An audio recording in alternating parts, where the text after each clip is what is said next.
Në fund të muajit mars, një pronar fure nga Vushtria e vrau ish punëtorën e tij pasi kjo e fundit e kishte ndru vendin e punës.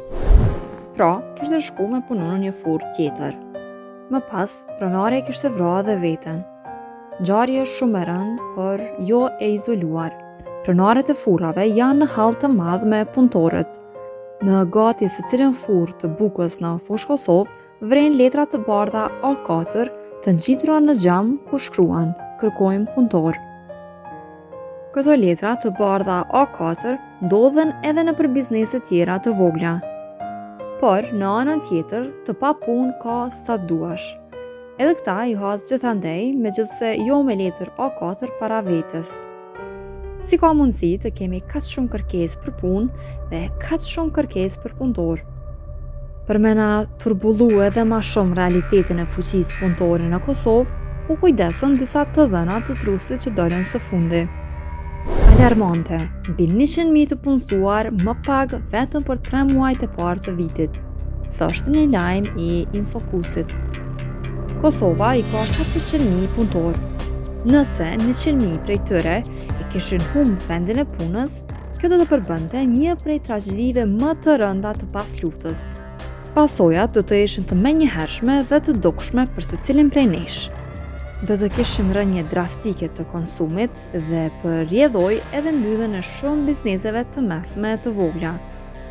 Rritje masive të kërkesave për përfitime nga skemat sociale, rritje të kriminalitetit në për zonat të caktuara e tjerë.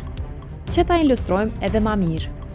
Në dhjetor 2024 ishin 452.336 llogari aktive. Në janar 2025 ishin vetëm 336.259. Arsyet për një statistikë kaq të frikshme mungojnë.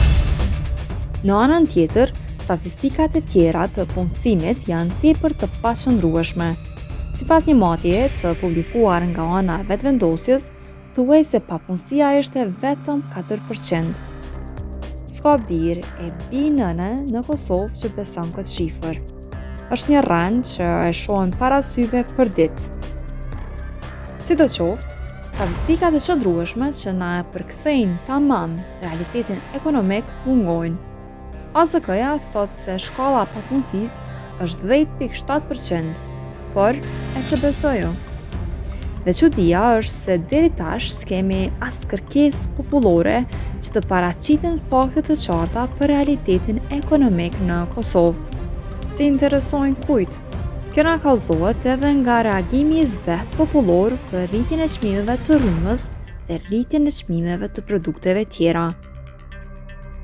Çka ndodhi me 116.000 punëtorë të Kosovës? A u hoqën prej pune? A ishin skeme ndonjë mashtrimi me shifra nga ana e qeverisë? Çka bëri vaki? Në anën tjetër, pse ka kaq pak punëtorë për furra buke, kafeteri e tjerë?